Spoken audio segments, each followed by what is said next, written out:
Saya akan tukar tingkap nako dekat atas ni dengan tingkap aluminium. Tingkap nako ni adalah tingkap mati.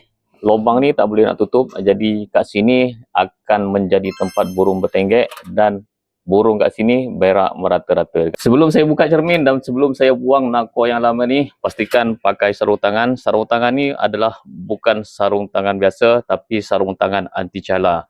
Selamatlah tangan kita supaya tidak luka. Jom buka dulu cermin dan nako yang lama ni.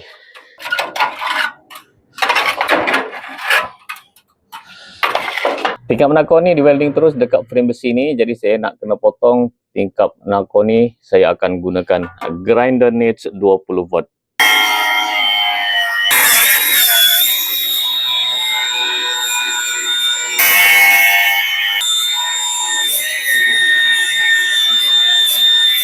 Angle grinder yang saya gunakan untuk potong tingkap aluminium adalah angle grinder niche 20 volt.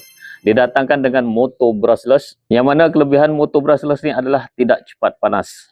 Maksimum RPM angle grinder ni adalah 8500 RPM. Memang cukup power. Battery indicator ada dekat bahagian belakang ni. Kita boleh tekan, kita boleh check kapasiti bateri semasa. Bateri yang ini adalah 4.0 mAh. Cukup besar untuk kegunaan jangka masa yang lama. Yang paling menarik angle grinder ni adalah kita boleh pilih speed. Kalau nak pilih speed yang paling laju, kita boleh pilih yang RPM sehingga 8500. Memang mantap angle grinder ni sih.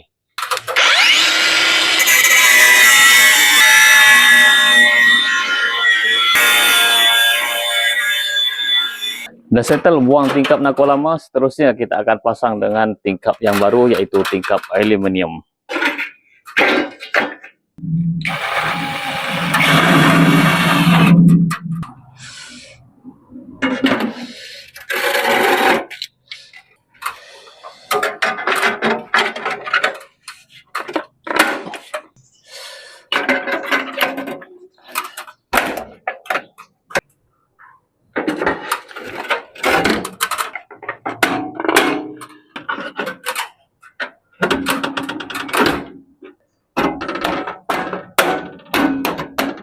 Alhamdulillah dah settle dah, tukar tingkap nako kepada tingkap aluminium.